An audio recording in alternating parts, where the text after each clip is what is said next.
Look at that. It's getting pretty cold. It's going to get colder. And I'm in my little wagon here, my home on wheels, and on my neighbor's driveway. Talking to you on his Wi-Fi. Good morning, good evening, good afternoon, wherever you are. Welcome to Dreamy Dreamland and Sensie Owl Bob. I have been kind of,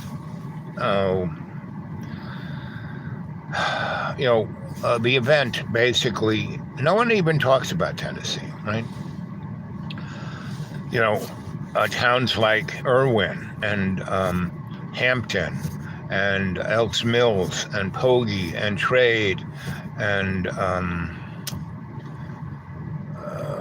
few others basically got scraped off the face of the earth. Now, other places like Asheville, they got basically flooded down along the French Broad River and other places, and a lot of trees seem to have fallen. And what's really interesting to me is if you read the Bible and you go and look at the story of Noah, and God tells him to build a big boat, and you got all the animals 2 by 2 on there, right? So that's a pretty big boat. You ever go down to that, wherever that, faux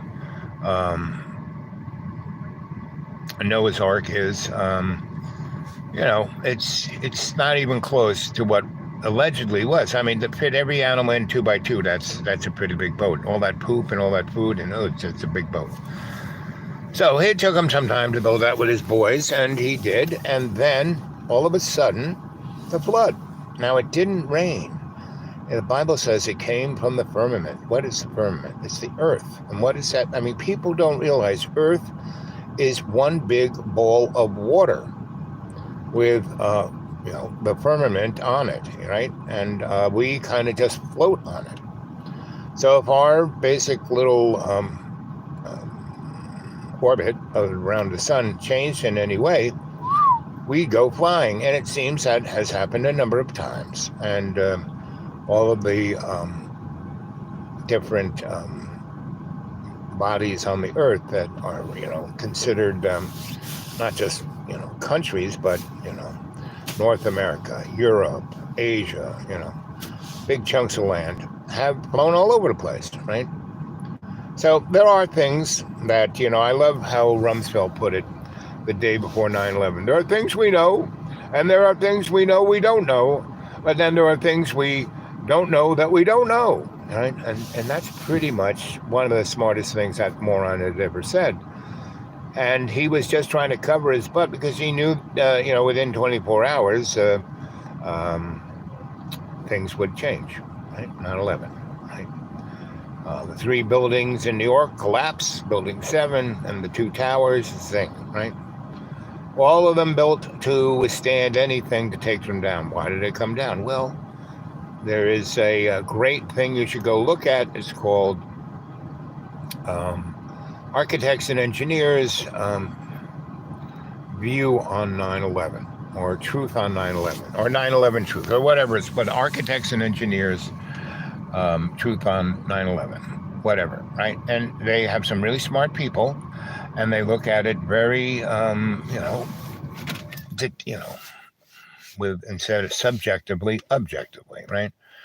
And there's this one lady who's, she's a real rocket scientist, and she goes, the only way the 2 towers came down was through space-based weapons that basically dematerialized, meaning changed the molecular form of those buildings and turned them into dust. Because you see that video, the building turns to dust right in front of your eyes and falls right into the basement, right?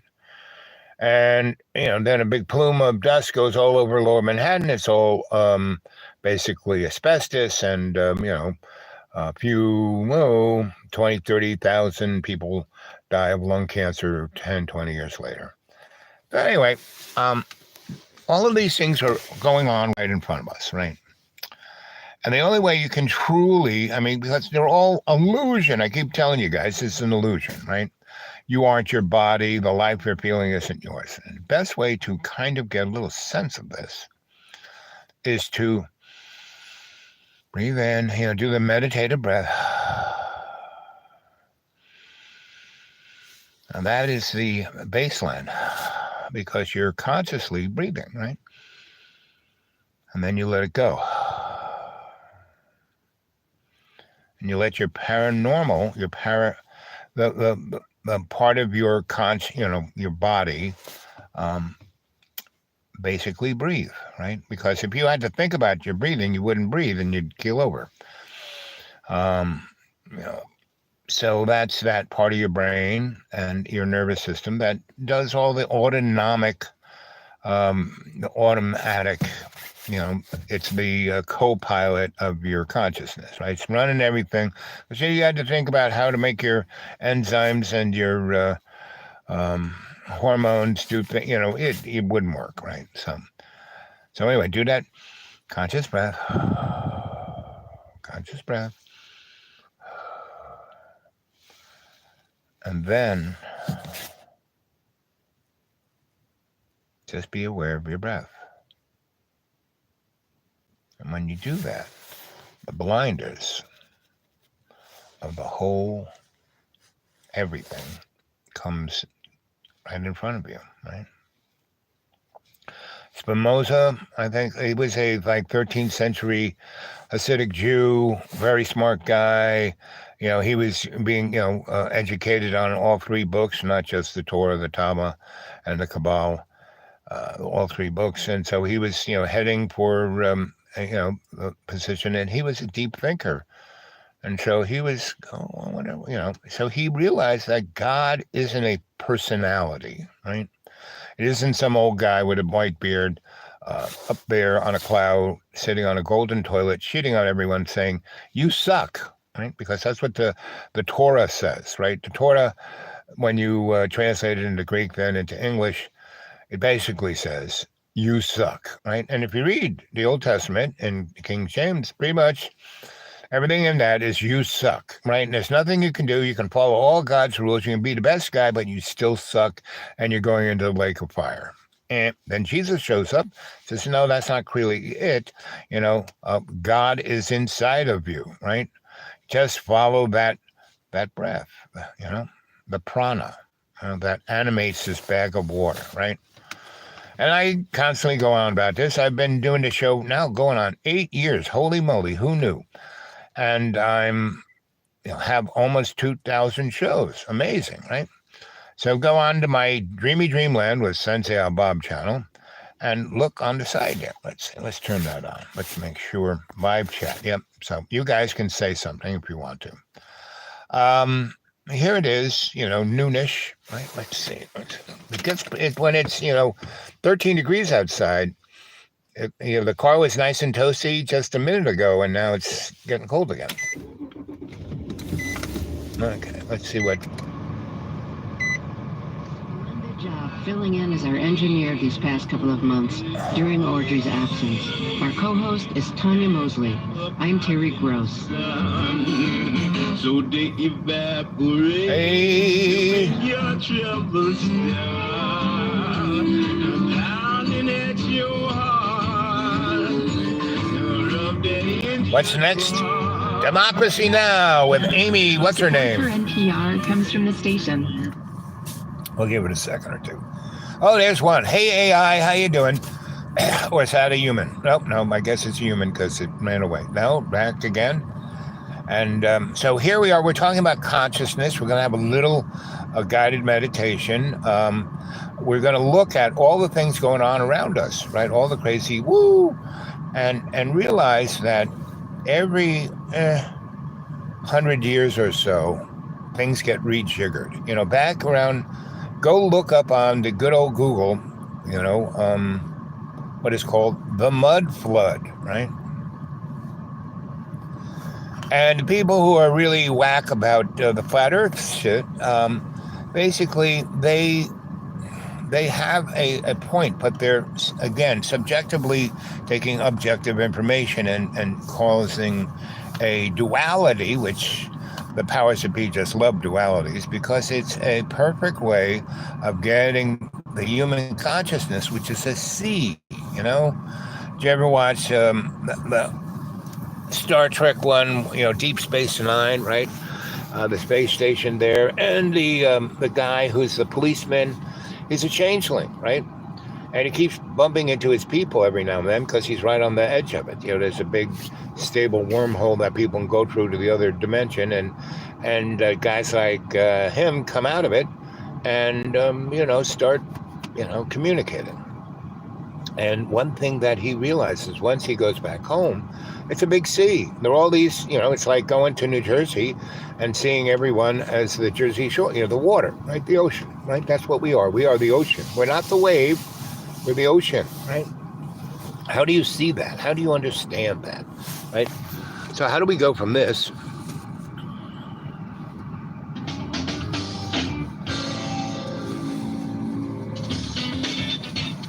yo, hey, this is what's going on. This is what's real. I live in reality. This is what's it. It's, hey, I worry about everything. Is Democracy Now! From a presidential perspective, is there any possibility that the president would end up pardoning his son? No. Well, is there I just said no. I just answered. Go ahead. President Biden's issued a full and unconditional pardon to his son Hunter. Ooh, I didn't think that was going to happen. Repeatedly insisted a pardon would not be issued. I wonder why. We'll speak with Mehdi Hassan of Zateo about Biden's pardon, as well as Trump's latest transition picks, including his in-law, Charles Kushner, who Trump pardoned 4 years ago after he served time for tax evasion. Trump has also picked Kash Patel to head the FBI. The ultra-Trump loyalist has threatened to go after the media. We will go out and find the conspirators, not just in government, but in the media. Yes, we're going to come after the people in the media who lied about American citizens, who helped Joe Biden rig presidential elections. We're going to come after you. Whether it's criminally or civilly, we'll figure that out. But yeah, we're putting you all on notice. We'll also look at the surprise rebel offensive in Aleppo, Syria. And remember Mahmoud Ahmadhoun, the co-founder of the Gaza Soup Kitchen. He was killed in an Israeli drone strike on Saturday.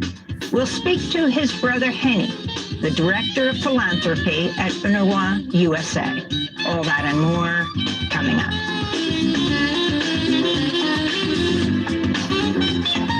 Welcome to Democracy Now!, democracynow.org, War, Peace, and the Presidency. I'm Amy Goodman. President Biden's issued a pardon for his son Hunter Biden Sunday evening in a major reversal after President Biden repeatedly vowed not to use his executive authority to intervene in his son's criminal cases. I won't do it. Hunter Biden was set to be sentenced December 12th. I did not have sex with that woman. And on December 16th for his California tax evasion case. President Biden said he made the decision because the charges against Hunter were politically motivated, he said, and instigated by his rivals, saying his son was, quote, singled out only because he is my son, unquote. President Biden's now facing renewed pressure to commute the sentences of death row prisoners and to pardon or grant clemency to political prisoners like Indigenous leader Leonard Peltier. That would be nice. Whistleblowers Edward Snowden and Julian Assange. Meanwhile, the group The Debt Collective posted, quote, pardon our student loans next. Health officials in northern Gaza report Israeli attacks killed more than 200 people on Sunday. Okay, enough of that, right? So that's reality, right? That's not reality. That's an orchestrated theatrical event called politics, right? I mean, you knew that Biden was going to pardon his Hunter, right? So, and Donnie, pardons his father-in-law, his daughter's father-in-law, and then makes him a diplomat. I wonder why. So, if you guys don't realize that your life is yours and not, everything that you worry about, right? Oh, we gotta pay my bills. Oh, I want my children. No, sorry. And I basically am out in the middle of nowhere with no one around me, at least for a good 20, 30 miles. And it's, at night it's gets down to, like last night it got down to about 6 degrees. That's a little nippy. And in the man cave without the heat on, because I can't really afford to keep it cooking 24/7, like last month, which was November-ish, which wasn't this cold. I didn't really use the heat that much. My electric bill went up by about $15. Now, I'm sure my electric bill is going to go up by about, $20-$30, and so it's interesting, right? And but I don't worry about any of that, right? It really doesn't matter, I'm here to serve love's co-creation, right? I'm here to accelerate the understanding of consciousness, right? Which is within Jesus's mode inside of us, right? And its essence is forgiveness, right? And if you want to get to heaven, sell all your worldly goods. That's kind of what I did, right? I went from, I could have made millions, but I didn't. I was too busy having fun. And I, I keep finding skill sets that seem to be valuable to people who pay me, pretty good to go do it. And I'm interested in doing them. They're fun. They're interesting. They're dynamic. I like doing them, right? Right now, I'm pushing 80. And those things, I can't get up on a ladder and be an electrician. I can run jobs, but people don't seem to, they're much rather to pay, illegal aliens who know what they're doing, but, they're like, under the bush, right? And so, and if Donnie really does what he said he's going to do, which I have no doubt that he's going to try some aspect of it or do it in some way, but, he's going to do it in Donnie way. So you remember the DC Comics? You had Superman and then you had Bizarro Superman. Well, that's Donnie, right? Bizarro Superman, right? So, if he were to, already, I kind of write Tennessee. I'm like, Tennessee is just over there and Kentucky is just over there and the Ohio Valley is above that and over there is North Carolina. And so I'm kind of right in this little pointy part of Tennessee, northeastern pointy part of, and there's 3 states all around me, right? And so it's interesting, right? And they affect my neighborhood economically because a lot of people who work in North Carolina live here, and a lot of people who work here and live in North, so it's very close, very, very, very, very close. Same thing with Kentucky, but a little further away from me per se. But if you go up to Kingsport, Kentucky is just right there, right? So, and Kingsport is maybe 50 miles from me. So I'm kind of I picked this place. I was like a good 30 miles to the closest Walmarts. I'm sure they're going to build one right across the street from me one day, but that's only once they make the road that had the event took out. There are only 2 state roads. There's one that goes north-south and one that goes east-west. And both of them got whacked. And so for me to get any place, I have to take, these for the kind of roads I live on, the dirt road, the gravel road, the road that's just not, protected by the state, a lot of those. And I have to go all the way around this big lake and then come all the way back down. So I have to go anywhere. I have to go about 20 miles out of my way just to get to the starting point where I used to start before the road was destroyed. Now they could fix that road, right? But they're not, because they want it to be turned into a 4-lane highway, just like the road that went into Boone back in the 70s was the same road, and it was 2-lane highway, but they wanted to, turn, Boone into a booming town, to go from 8,000 to 160,000, right? And that's what it is now, because of the university and other things there. It's kind of a hipster whoop-de-doo place. It's that a spot between everything. And so anyway, that's where we are observing change, right? And along with a place called Banner Elk and another place called Asheville and towns like Madison and a few towns. The one that got totally there's Biltmore Forest, and then there's what's the name of it? It got totally evaporated between Black Mountain and Asheville. The stream is on it. What is it called? I used to live in that town, but it's gone. And that's kind of where all the rare earth elements are. And that was full of, semi, well-to-do, upper middle class, hipster, woke folk. And it took them all out, right? Swannanoa, that's the name of the town. Just gone. Just not there anymore. Sorry. And what's interesting in the news, when they constantly talk about, the Hurricane Helene, it's terrible, and what it did to North Carolina, it doesn't say anything about what it does, to Tennessee, because it really took Tennessee, it damaged Tennessee in a lot of ways worse, right? Because it took out, 8, 9 towns, not just neighborhoods, and like Irwin is a big town. It has, big industry in it, and it's quite interesting. The Nolichucky River, I have a friend who lives above it by about 10, 15 miles, and he said the storm came out. It's supposed to have been around him. He looked around. It wasn't even raining, wasn't even blowing. There's no big deal. And, he went back to sleep. Then he came back out, and then he made breakfast, and he made coffee. And then the lights flickered and went out.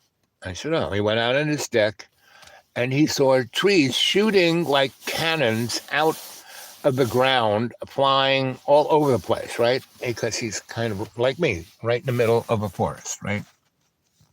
And I had trees shooting out of the ground. I wasn't here, but when I came back and found the trees all over the place, it was like, wow, what happened? Let's see, can you see that over there? That used to be full of trees. Now it's just got some trees, but all the trees are on the ground, and a lot of them are down below where you can't see them. But anyway, it was like a sci-fi movie. It was really bizarre. And my friend who lived there above the Nolichucky, where this other river comes in, he said the river wasn't rushing. It was just going by like it normally did. But down at the bottom of the hill, he said it was shooting out like a rocket ship, not just a fire hose, but a rocket ship. And he said, it was, where is the water coming from, Later on, I find out that the water underneath all of this land has changed. I mean, people who had wells don't have them anymore. Places where there wasn't any water, there's water. Meaning, there's this, you go to the Bible, it talks about the firmament, right? So how do you see between the lines, right? So I want you guys, again, earlier in this video, I was saying, okay, guys, remember, conscious intent. Breathe in deep. Breathe out. Breathe in. No, you're getting oxygen in your brain. Your body's kind of relaxing. Cortisol levels are going down. Things aren't bothering you as much. Now you get to a point where you let your autonomic system take over. And you breathe without, consciously breathing, right? And when you do that, and then you become aware of that breath, that's when it becomes interesting. So okay, let's see if you can do that.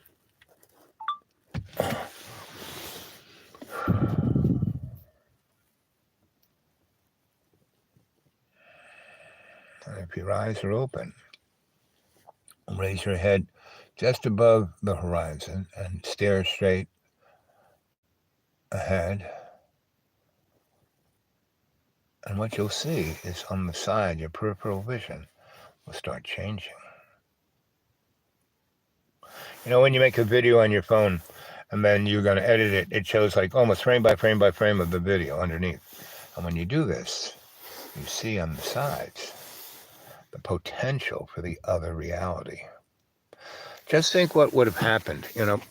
Really, like I said, history and our experience of it kind of changes every 100 years or so, right? So 1897, right?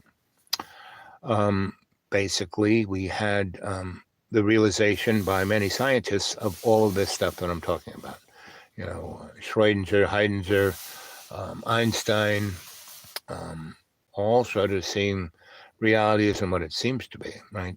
And so they dug deeper and deeper into it, while the other scientists kind of just stayed in the, there's the micro and macro. The macro is the big picture, micro is what's going on way down inside.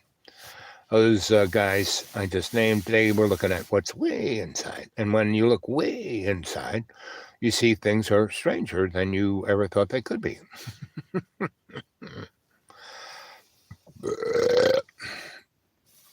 So, are you seeing that yet? You're just listening to me, and you're relaxed, and you're conscious of your breath. You're not consciously making yourself breathe, but you're conscious of your breath, right? And when you do that, the blinders go down and you see what's happening on the side.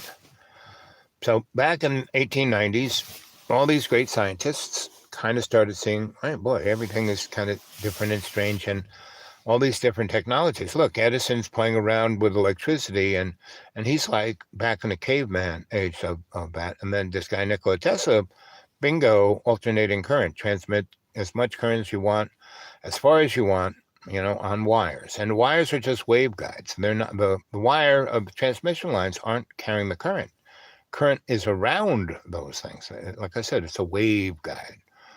Then he learns how to transmit that current without even the wire, meaning transmit it anywhere. When he was doing his experiments in Colorado Springs, two things happened. He found these ancient, caves that had a lot of technology. So it gave him some heads up on what's going on. Just like the girls in Germany, the Wool and Plural societies, these were very esoteric, and they were playing around with these sciences, like back in the 1780s,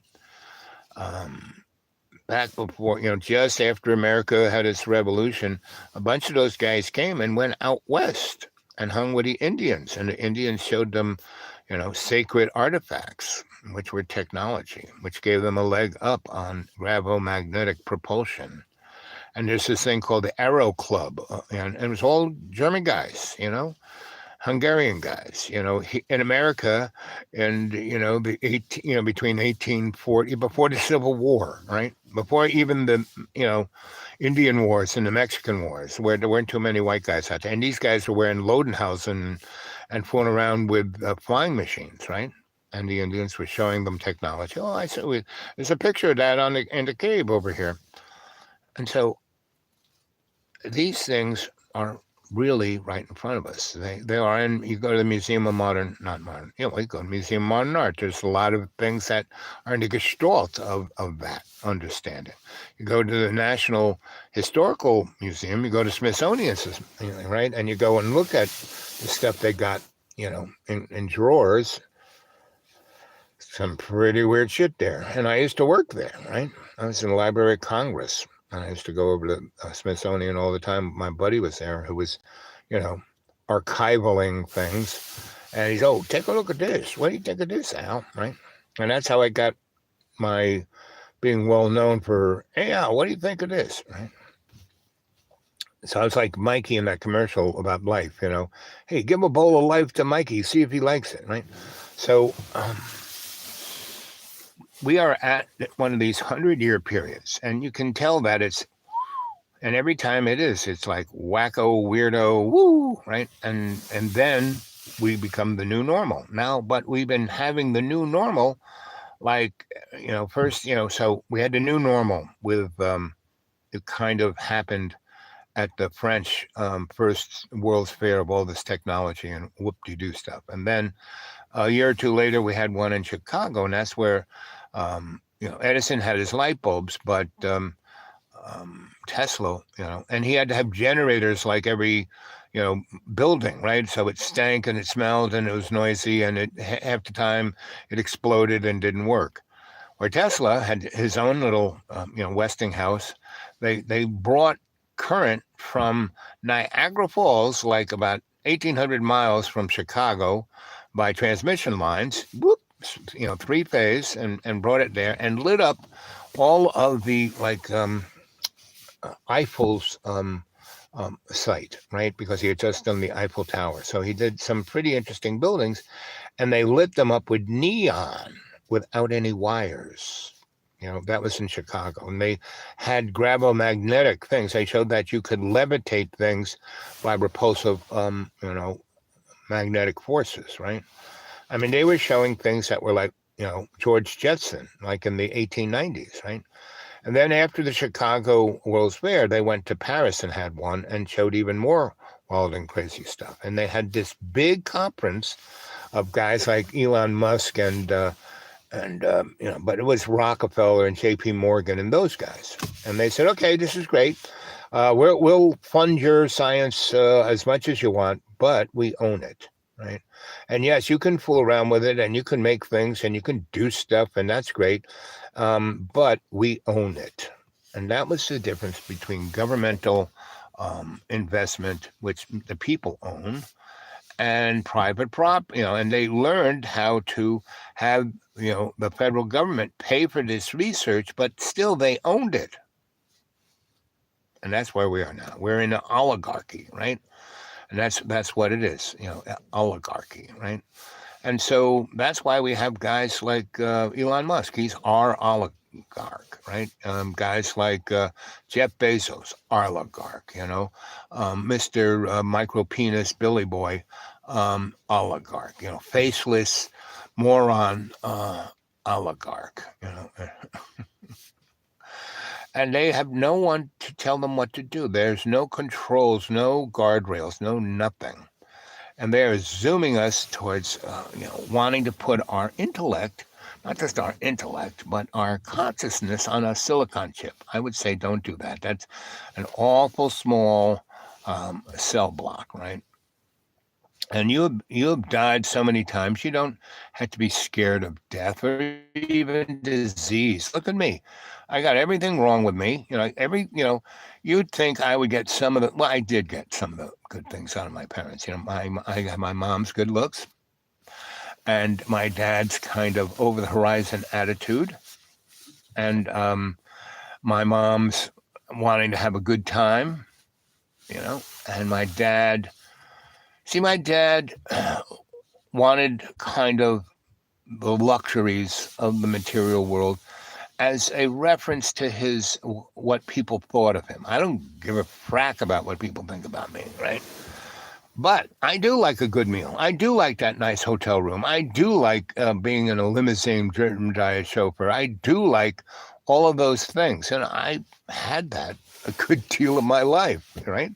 In New York, I didn't need Uber. I had a New York City cab. I just walked down the street, put my hand up, a cab, boom, I got in. It took me where I wanted, right? Gave him $5, right?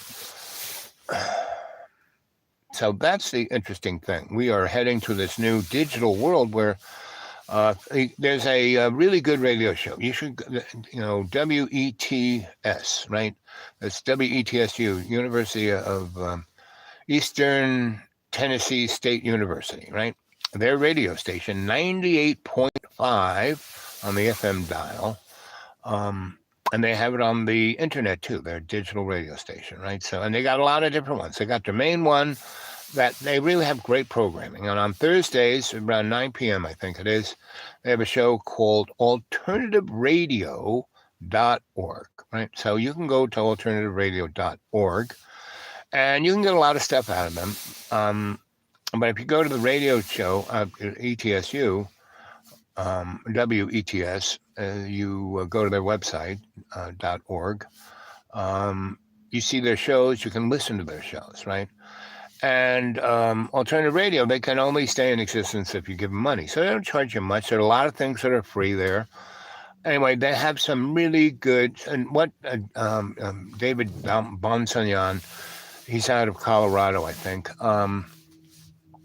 He's been doing this 40, 50 years.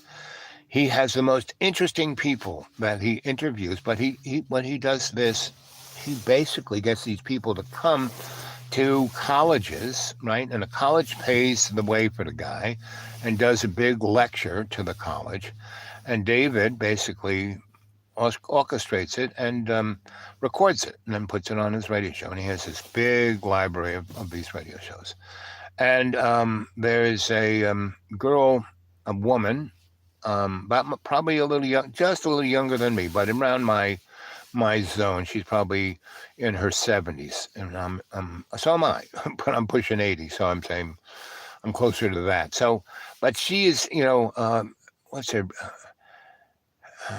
She has a handle, right? I'm sure her name is Pac-Man, something handle, right? It's like, it sounds like it could be Indian, but it's really video game name. So this is a handle, but she writes amazing articles about technology and its interactiveness with where we're going and what it's doing to us. And she did a great show on the digital world and what it is, and it's just one big jail, and we're already in it. This little device I'm talking to you over is a surveillance device, right? It is, right? And it's also, we're going to have digital money, and your phone is going to be your digital money. And I don't know if you ever saw that thing, Minority Report, with what's his name? Tom Cruise. It was probably in the 70s or 80s. I think Spielberg did it or had something to do with it. And it basically showed us now, and they had the police just came and arrested you for the crime you were going to commit. You didn't do it yet, but they picked you up so you wouldn't kill somebody or rob the bank or do that. And, they said, see, this is much better. Everything's so nice and orderly, and the trains run on time, right? So that's where we kind of are at already. We just haven't realized it yet. And Donald Trump is the disruptor. You always need disruption to change things, right? So he disrupted it the first time, and then we went back to sleep with Sleepy Joe, and Sleepy Joe changed the laws. So the next time around for Donnie to show up, everything is perfectly aligned for him to go big brother, right? And so it should be fun. I'm looking forward to it. I mean, they'll come to me and either, put a bullet in my head or say, hey, it's time for you to come work for us again. And I'll be glad to do it. Give me that limousine, give me that nice hotel, give me that fancy dinner, because little do they know that I am that pebble in the pond, right? The city, how it smells in there.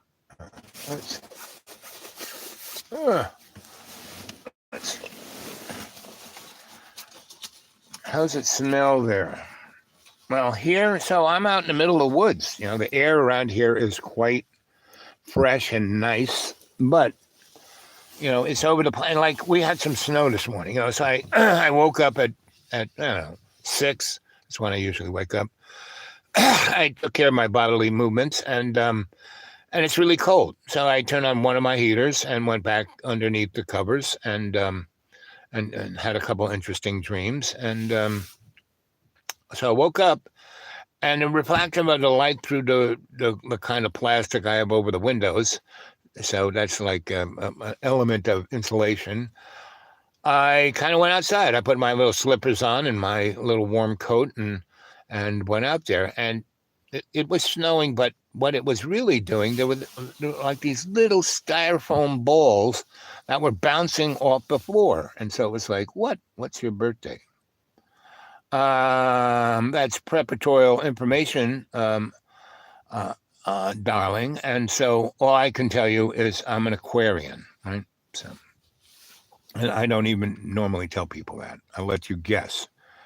So you said Donald Trump is going to give you a job.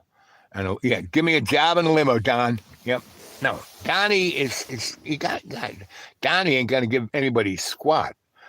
Donnie takes. No, Donnie is just a game show host. Haven't you figured that out yet, gang? For 10 years, he was on NBC on a thing called The Apprentice. And what was that about? It was Don apprenticing, being the chucklehead he is as president.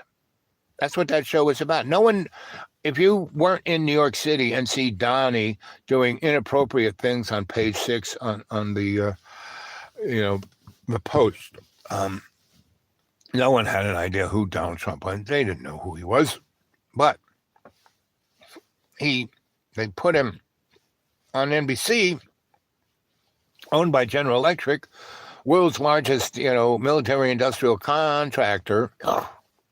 And, they did the same thing with Ronald Reagan. They had him on 22 mil borax or whatever that show was, but he was their,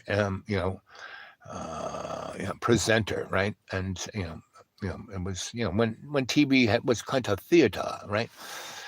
And that was, Ronald, right? So, and there were a lot of other people who were presented in that manner, brought out into the public through the media. A good example is Obama. No one ever heard of. Heck, he gives one speech at a Democratic convention, and he's going to be president. And then he's senator, then he's this and that. All he was a dude, and he shoots ball pretty good, So, and his wife, that dude, Michael, what's his name? Michelle. Anyway, you can always see her junk, and right there. So, and she's a much better speaker. So she's going to be our next president, right? We'll finally get a black woman, Michelle, and baby, please, baby, So, yeah, Donnie's not going to give anyone squat. He doesn't have the mental fortitude to do anything except go, well, I want this, I want this, I want this. That's Donnie. And so, but go look at The Apprentice. Go look at the opening. And that was done by the boys in Tavistock Institute. It has every trope in the universe. He's standing on top of Trump Tower, some tower, it looks like he's floating in the air over the New York City skyline. He's God over New York City skyline. And he says, I'm a billionaire. I made all this. I'm important. I did it all myself. I can't, please. And again, all of the oligarchs. He's not even an oligarch. He is just a puddinhead, right? And that's fine. Because basically every president has been a puddinhead. You name me, closest thing to somebody who was sharp on the dial was Ike, right? And he tried his best to warn us with the little speech, like 25 minutes before Kennedy takes the oath. Basically, Ike goes on TV and gives us the military-industrial complex speech, which was probably the closest thing to a heads up.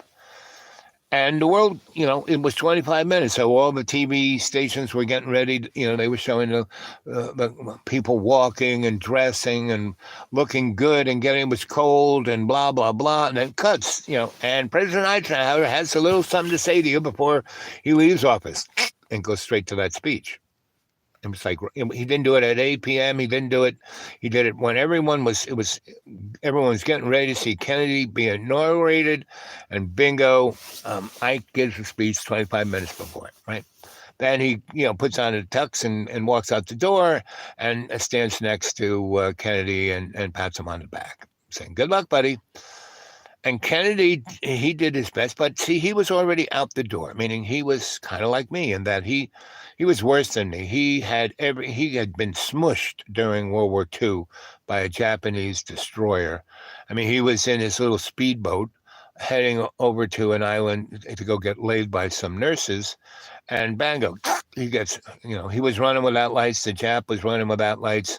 The Jap, a big metal destroyer, runs over a little plywood PT boat and goes, what was that? Was that a tree? What was that? And yes, our boy did drag his crew back in his teeth. And yes, his back was broken. Yes, and he had, organs damaged and blah, blah, blah. And then he comes back, just as the war in World War II is ending. And he goes with Forrestal, who was the Secretary of War, at least back in the day before 1947.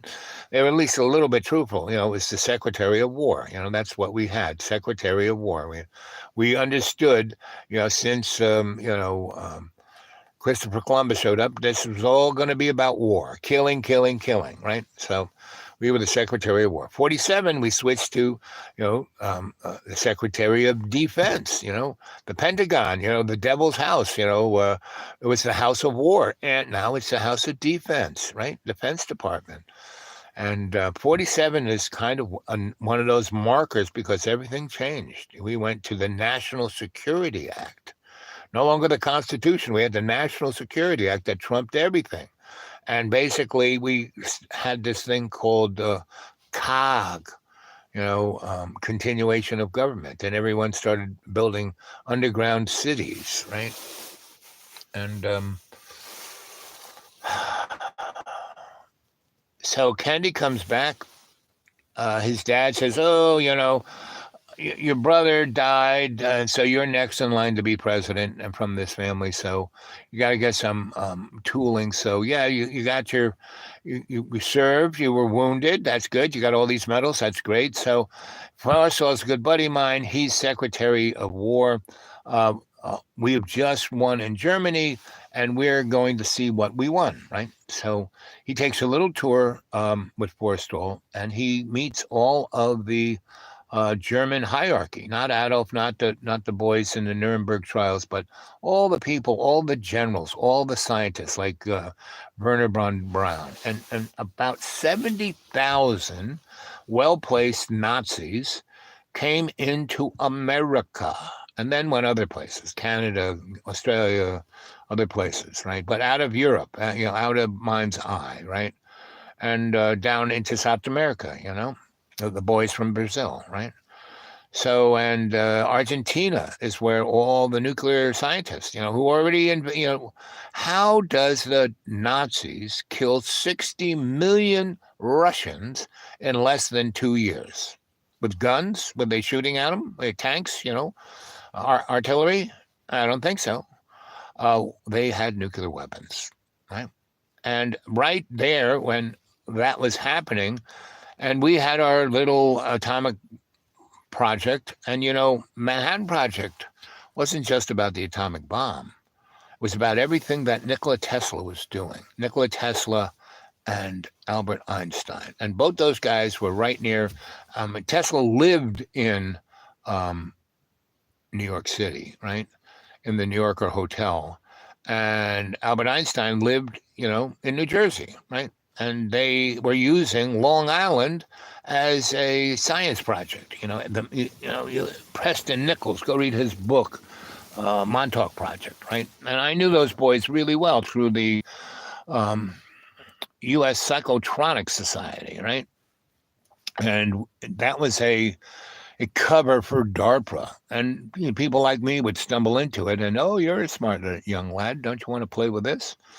And I would. And my playing partners were like Al Bielek and Preston Nichols and Duncan and about 20 other guys. All of those people worked for the Defense Department, and they were working through entities like Lockheed, Grumman Aerospace, Sperry, which became Raytheon, and they're called legacy corporations. And why are they a legacy? Because they own all the technology. Just like J.P. Morgan, he owned all of Tesla's devices because he was the bankroller. He bought out Westinghouse. Westinghouse was first Tesla's big pockets, and then everyone realized, ooh, Tesla's the boy. Edison's just a monkey boy, and so and he's George of the Jungle, not George of the Jungle, Curious George.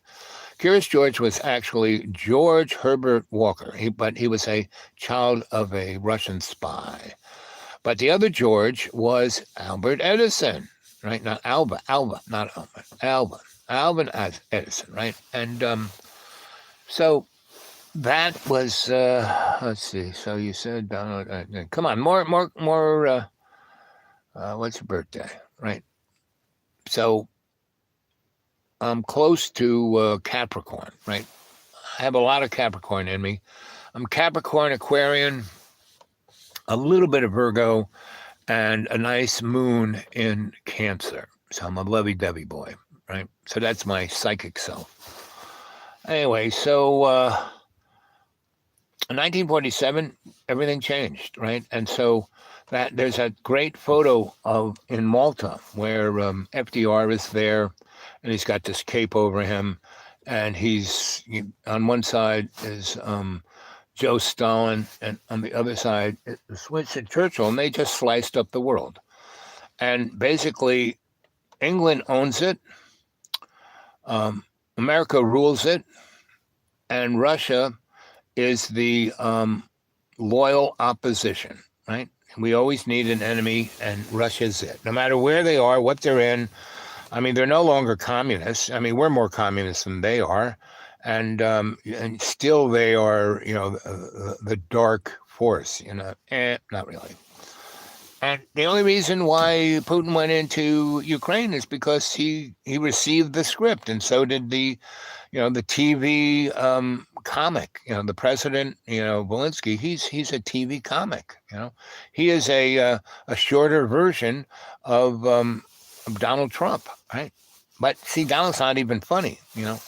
Donald is, there's dementia. That's what Donald has, and delusion is what Joe Biden has, right? So that's our leadership. Our leadership is either delusionary or demented, right? And it has been pretty much since our founding fathers.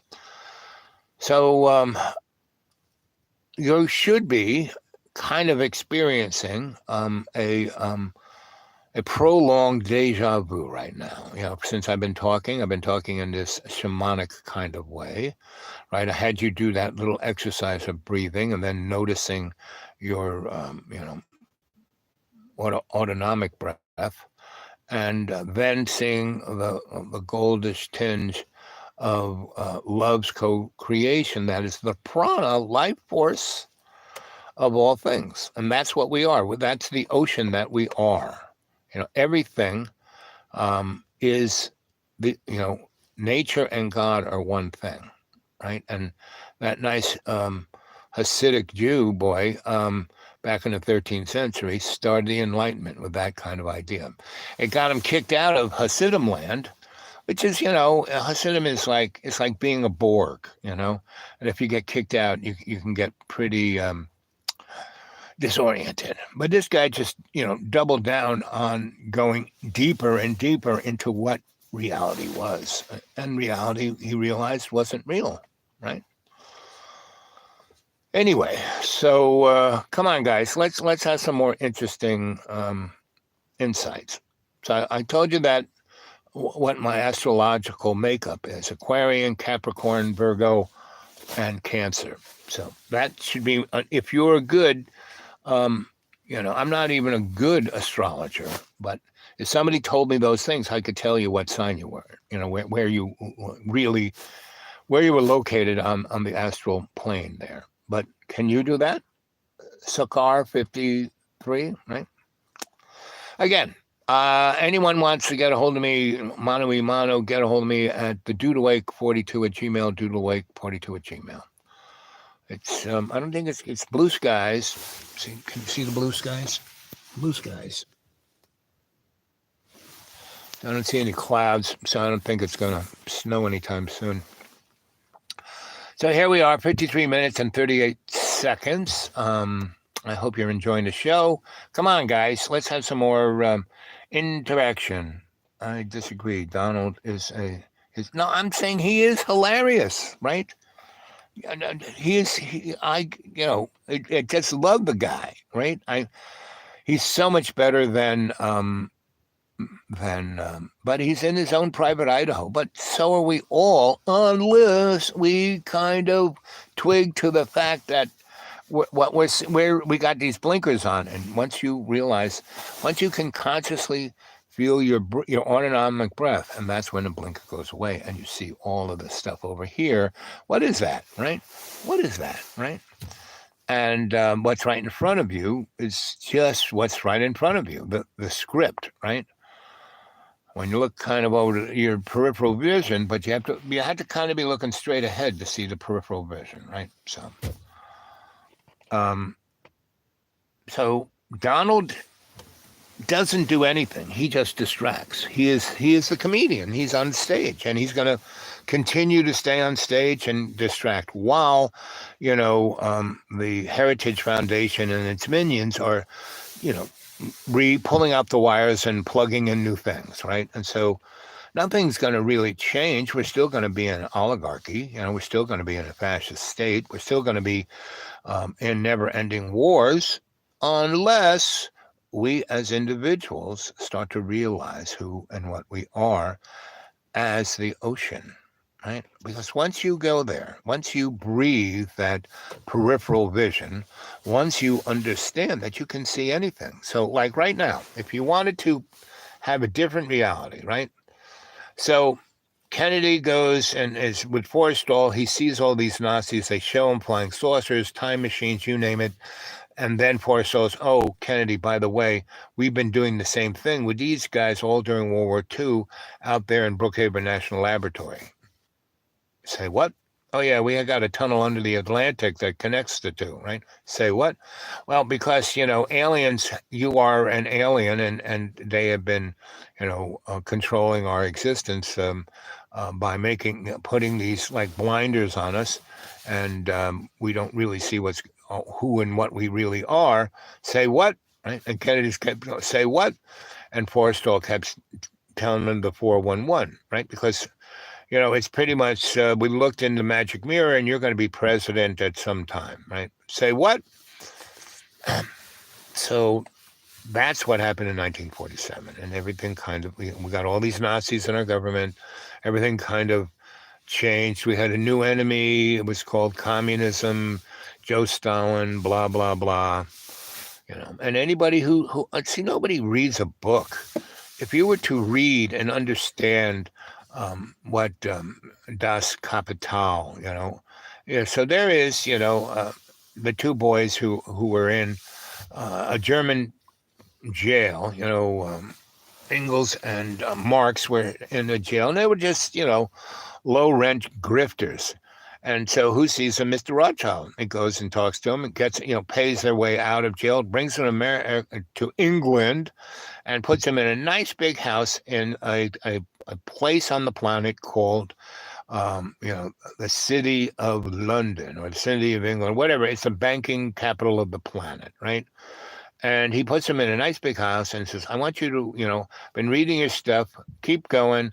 I want an economic system that is, a mirror of capital, of capital, right? Not capitalism, of capital. And I want it to be the loyal opposition. I want it to be able to be going, oh, look at this is terrible, blah, blah, blah. But if we did it, we'd do it this way, right? And by having you as the loyal opposition, we'll be able to divide and conquer. That's Mr. Rothschild. And that's what he's been doing for the last 300 years. So they do that, right? Hey, these are great. That's who I am, Marx and Engels. I would go and living in the fancy house with the servants, getting capers and moose and drinking fine wines and reading great books and writing interesting stuff. That's me, right? That's what I did. But what's different between me and them is that I basically understand that my life isn't about me. It's about the we and me. Those guys was all about them. Ego, ego, ego, right? And Mr. Rothschild, he's more like Satan, right? He's, more like constantly steering the bucket so we don't just turn into solid turds, that we kind of keep moving to somehow get a forward jump. Yes, we can be thrown back 900 years like we had the Dark Ages, but we came out the other side with the Enlightenment, right? Yes, that Hasidic guy, his last name starting with S. Does anyone there know that name? The guy who was going on about that, about how nature and God are one thing. And like I said, he started the Enlightenment, Only now do they give this guy any credit, 600 years later. But he is the guy. But other people were saying it before him, especially the Greeks, Euclid. He Mr. Plato, Socrates, that whole crew. They understood all this. They understood the physics too. They understood electricity. They had static electricity. They knew neutron, electron, proton. They understood that, right? They understood the microcosm and the macrocosm, and all these ideas came from them, right? So, and they got them from the mystery schools, right? And the mystery schools got them from people before the flood, right? So, and we had civilizations here that were all around us, all the way up through past the Civil War, and then we had the mud flood that wiped out, a fifth of America's population. We don't even remember it. Just go look up the mud flood. Also, basically, when the mud flood happened, most of the grown-ups died because they stuck their kids on the high shelf of the living room, or the kid was hiding someplace while the catastrophe happened. That happens a lot, right? In war zones, at the end of the war, there were all these kids without parents and or families, and that's Gaza. Gaza has close to 250,000 kids that have no families, and yet only 45,000 have died. I don't think so, right? So, let's see. I disagree. Donald is hilarious, yes, but his hilariousness will ferment some pretty nasty shit. That get ready for Handmaid's Tale. Get ready for the Hunger Games, right? That's a strong potential, unless you guys learn how to breathe and visualize you losing your blinders, and then visualizing a better world. So when you go to sleep tonight, I want you to do that. You're lying in bed and you're all warm, thinking, oh, I hope our Sensie Owl Bob isn't as cold as he is right now. It's getting nippy now. I have to start the car up, but I don't want to waste the gas, just to talk to you guys. So I'd rather be a little cold. It makes me, when my teeth start chattering, which I don't have. See, I had no teeth, just gone. But you can chew pretty good with your gums. I'm getting, actually, I'm going to grow some new teeth. They're working on it. Yeah. Girls love that tongue. I know those spots, those magic spots, right? So if you're in bed and you are, before you go up to Dreamy Dreamland, and that's why the show is named Dreamy Dreamland, because it's what I do all the time, not just when I go to, whenever I lie down, whatever, I can put myself in that state and then go into Dreamy Dreamland, right? Because I see the peripheral vision. I see the illusion of what people call reality. I live in the real world, I get up and go to work and make money. It's the real world. Kids, it's going to be a laugh when any moment now, they're going to say, oops, it's just like they did in India. Modi got on TV one Friday night about 5-6 years ago, said, hey, this is Modi, your president. And, I hate all of you who aren't Hindu. Everybody else, the other, half almost of Indian population of that 1 billion folk, you suck. Go read the Old Testament. The only people who are cool are you Hindus. And by the way, there is no more money. All those old people you didn't trust the banks, good reason to. Well, what we're going to do, and we've already done, and there's nothing you can do about it, is that we now have electronic monetary transfer, right? And it's all on your cell phone. Oh, you're so poor you don't have a cell phone? Oh, don't worry. Sign up. We'll give you one of these. And there'll be always money on there, right? As long as you're a good citizen, follow Modi world, you'll get to eat. You'll get to, go someplace. You'll get to, and your face and your smartphone is your money. You lose either one, see you later, bye. And that's what Elon Musk is going to bring us, right? And, he's going to get in there as the guy of, I'm going to clean things up. I'm going to make things really efficient. Everything's going to run on, X and everything's forget you. You don't need cell towers anymore. I got enough satellites over us, and we are living in the cloud. Forget 5G. We are 12G, right? And those little microwaves are like doing a job on your brain cells. You are in the cloud, kids. We don't need to transfer your brain into the cloud. You are the cloud. That's kind of what's happening, kids. And it's all run by algorithms, And look, what's going on in Gaza is just a test bed, meaning that whole war is run by algorithms. It's all AI. AI is picking up the things to blow up. It's got drones that have machine guns on it. What was that movie that came out, James Cameron did where Arnold Schwarzenegger was a robot? That movie. It's a reality, kids. You see it in the movies. You're going to see it in front of you. And so that is what I'm telling you. All you got to do is be aware of your breath. See the peripheral, right? Oh, look, there's a whole nother universe over there. Oh, there's one over there, and there's one over there. Back in 1939, scientists who know said there was only one galaxy. Everything was in one galaxy. Now, with the instruments they got out there, we missed that by at least 1 trillion. There's about 1 trillion galaxies. And that's illusion because that's only the dimension they're looking at. They're not even looking in the other dimensions. So that's kind of the world we live in. And that's Dreamy Dreamland. And that's why I started the show, to kind of get you guys on page with what's going on around you. Because otherwise, you're going to be sucked down the drain. So when you die, don't go towards the light. Don't go towards the black hole.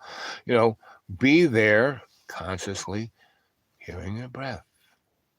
Seeing what you really want to do, where you really want to go, how you can serve love's co-creation, right? I'm going to die soon, right?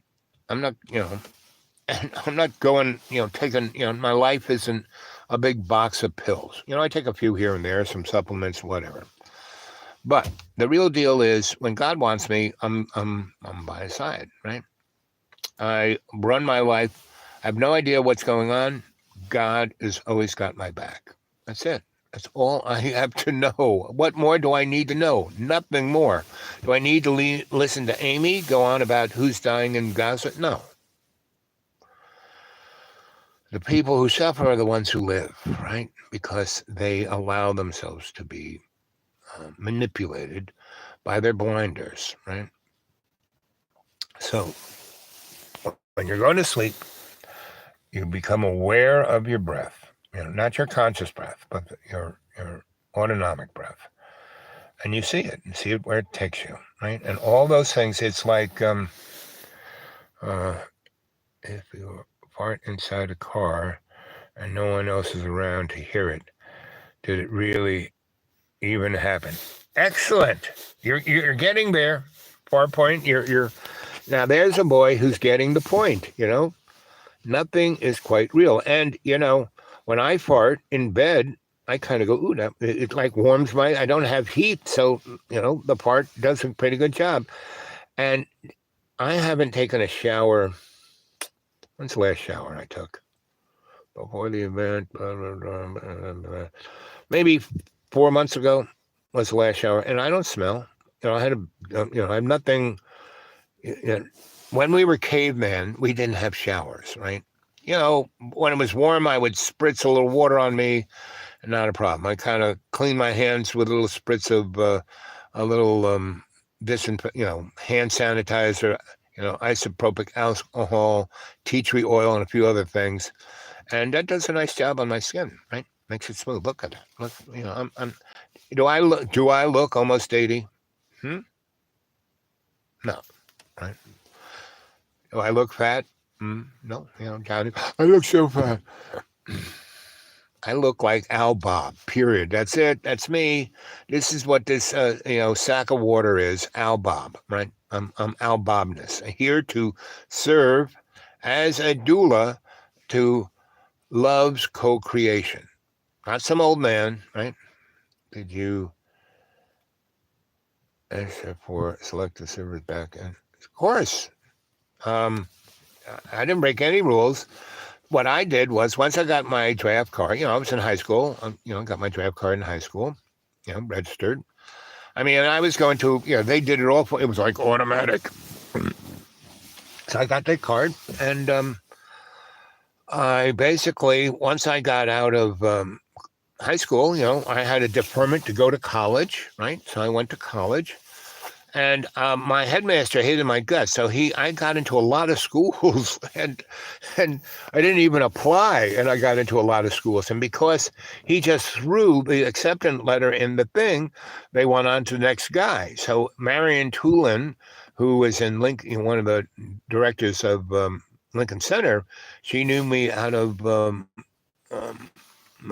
Columbia Broadcasting competitive theater thingamajig. And at our school, we had like two schools, the cool kids running the school they wanted, and then the other guys just following the rules. And so we had a literary magazine that we won a lot of award for. And we, did theater. Yes, we put them on at our school, and people had no idea what we were doing. Ferlinghetti and Ionescu and tons of other people. Really interesting theater, and that's good. Let's have theater, but we didn't. And they were farces, so they were kind of funny, and so I always, being the guy running the theater department along with Mrs. Tress, and she was one hot babe. She was 27 years old in a, prep school of, 160 hormonally deprived young dudes. And her husband was kind of gay and kind of interesting. That's all I can say. He was on the spectrum, let's say. Really brilliant guy. And he knew everything, and he had a lot of awards. He went to Brown and Harvard and this place and that place, and so he was one of those itinerant scholar guys that they kind of said, this guy needs a rest. So they got him this girl who was his handler. That was the first handler, and boy, could she handle me. And so we did this theater stuff, and she loved theater. She loved the Greek. We did all of this amazing stuff. And I made the sets, did the lighting, because I was already doing that at the Fillmore East. I mean, doing everything. And she loved that. I could do everything and act. And it's a boys' school, so there were female parts. So I was like the Greeks. She got me really into Greek. And boy, did I go Greek on her. And so she just loved the fact that I was this all-around guy. I could do all this stuff really well, and none of it was like, this is all I do. And I learned how to please the woman I was with. So she's married, but the guy's not too interested. She's horny and brilliant and wants to do theater all the time. And so we do, right? And so so she says, I want to show you how to be a woman, right? So she takes me into her apartment and starts the shower and keeps the door, and all the steam is all around us. And she lights some candles, and she basically disrobes me and then says, you do the same to me. And we do. And then we go suds up, and she showed me all about a woman and what a woman is, right? They should have that kind of sex education in school. I got it there, and I also got it in my public school where they in sixth grade I had biology. Seventh grade we had human whatever and we learned all about our bodies and sex and everything, and also emotional blah blah blah. I mean, it was really good. We learned how not to have babies or to have babies, how it worked, right? That's why I never got anybody pregnant, because I knew about rhythm. I knew about a woman's menstrual cycle. Oh my God, we can't hear about that. Oh no, that's terrible. No, it's good to know. Women should know it. It's not just, oh, I bleed. There's a whole cycle to it. When to pull out. No, the thing is know when not to put it in. It's not to pull out, but when not to put it in, because you can do other stuff instead of putting it in, and there's other places to put it into, right? So, and women like all those other places. They really do. Spray and pray. I'm not a cat. I'm not a cat. So anyway, we've gotten off to a tangent here, and I don't want to be naughtied, and I haven't really naughtied. I really haven't gone into anything that isn't appropriate. That the Catholic Church wouldn't abide by. The Catholic Church is all down with rhythm.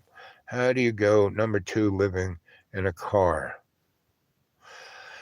You stop the vehicle in front of a restaurant that looks very nice and has heat and looks like they have a good menu. Go in, order a cup of coffee and maybe a sandwich. Enjoy, see if they have Wi-Fi. Go online, talk to the folk like I'm talking to you, and then get you can mentally get yourself ready for a really good bowel movement. Just like I'm showing you how to be conscious of your breath. Your autonomic breath. Well, you can be conscious of your autonomic movements of your diastolic, of your digestive system. It's 2 a.m. The urge to take a dump hits. What do? You better be near a bathroom. I am always, and the other thing, you can have grandma's bucket. Grandma had a bucket because certain times she had in her apartment, she had a bathroom right over there. But sometimes, that was too far. So she had one of these little grandma, it's like a seat you sit on. It's like a toilet seat, and there's a bucket over it. And you go in the bucket, and then there's a lid for it, so the smell doesn't really get to you. And that's what you do. You prepare. You are prepared. See, most people aren't prepared for squat. I mean, look at all the stuff I got in this car. I got, a little bit of everything, ramen noodles, you name it, I got it, right? Because, I saw some guys who were hungry.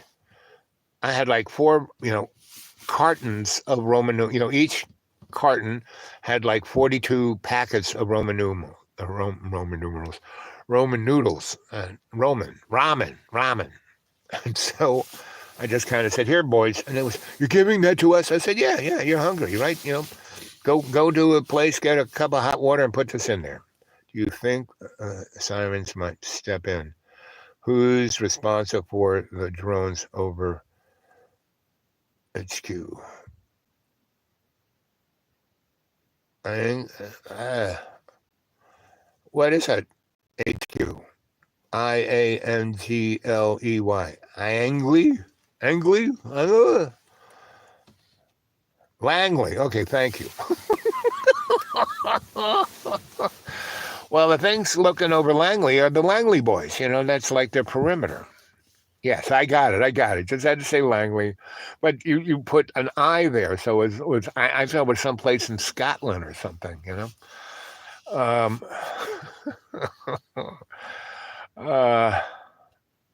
Sirens might step in. Those demigods, they're all around. You see them everywhere. The guys, like Dirk George, all those tall Anglos, those tall white people, they're the demigods, They're like Q in Star Trek, He wasn't God. I mean, he had some serious technology behind him.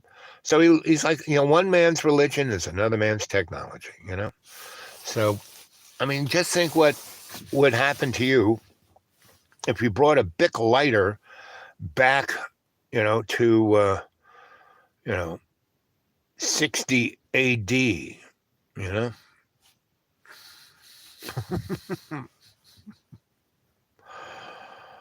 Or, someone was going, I have these friends who are, what do you call them? Scholastics, and everything's by the book, and they know everything because they know and they know this person and that person, and it was just always have to do this, because they never listen to anything, they don't want to hear the story, they just want to tell them how groovy, I had sex with this person or that person, or I met, Noam Chomsky once, it's a little stranger.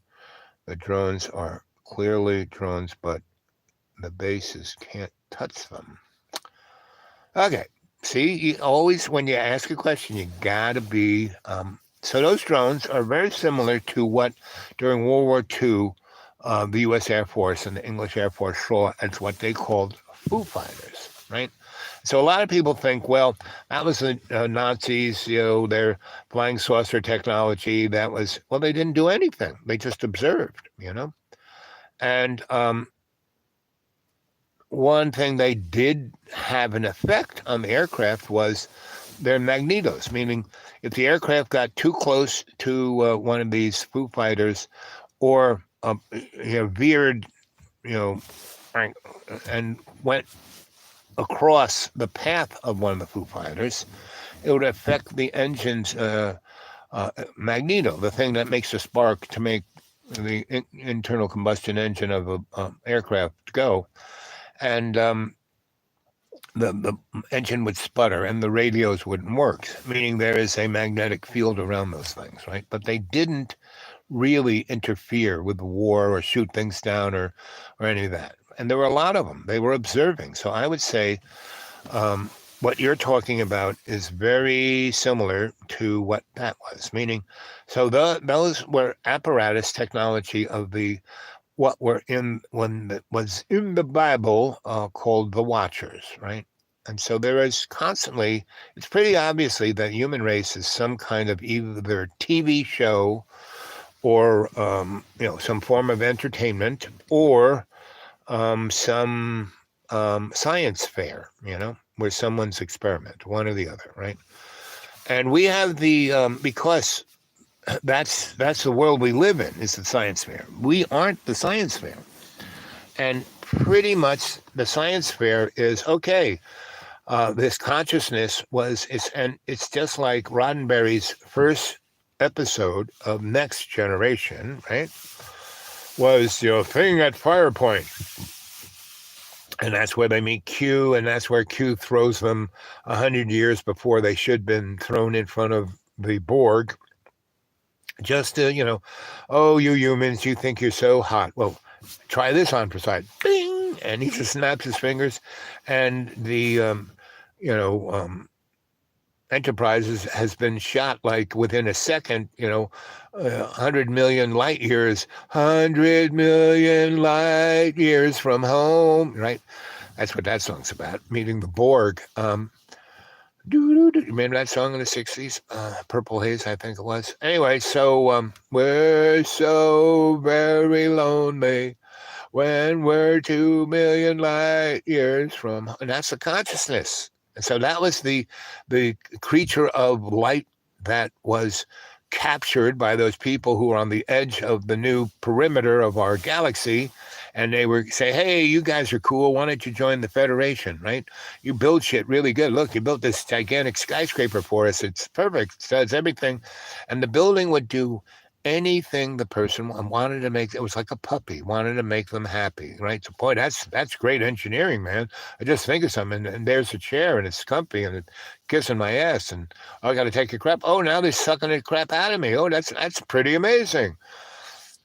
And so that was the first episode, right? And so so Q grabs Captain Picard and the gang, and it was kind of like Muggsy and the Gas House Gang. And so the girl who could read your mind and was hot, the good-looking guy and a sportsman, right, who was everyone's buddy, and the robot, the Scarecrow, and so was what's his name, Riker? Was he the Lion?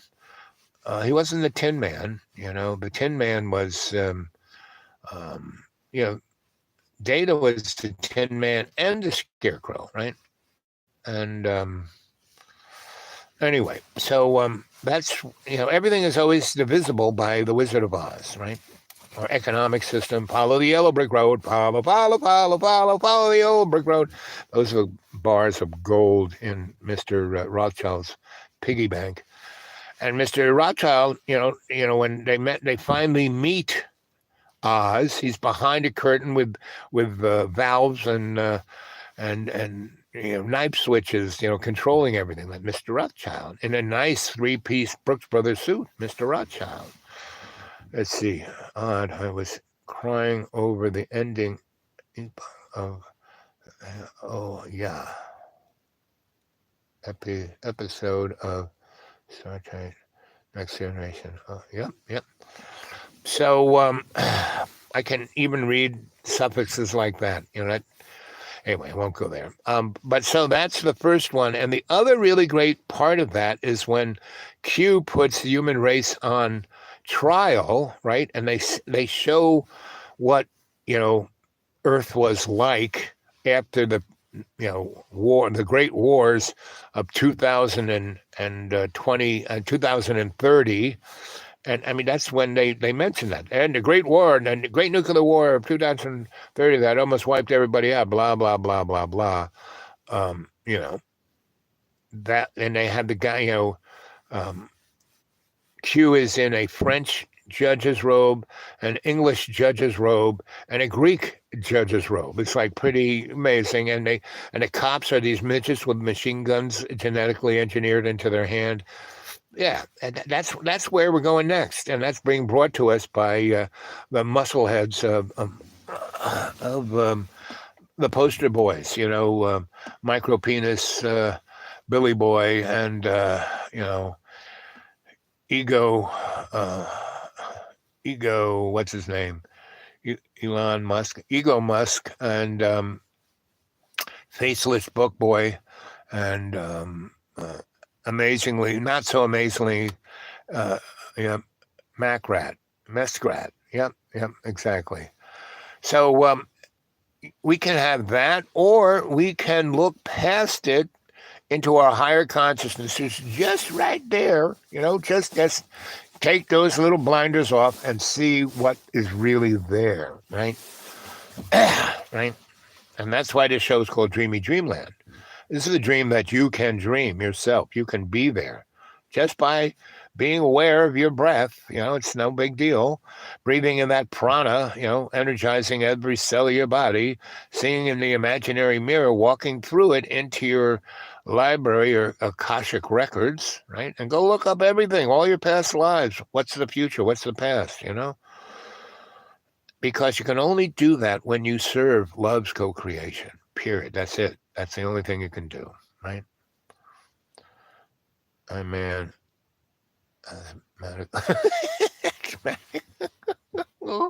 I too have,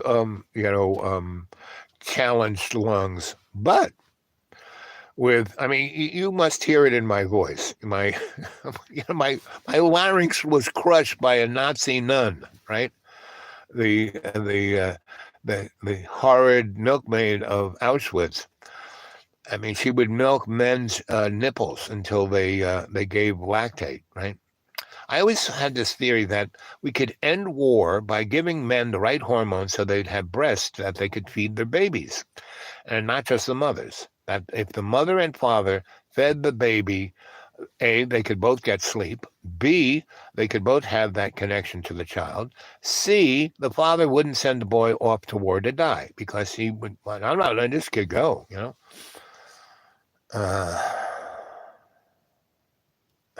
So, I was a blue baby, meaning I was strangled by my birth cord at birth, right? And these moron men smoking cigarettes, I've been, when I first poked my head out,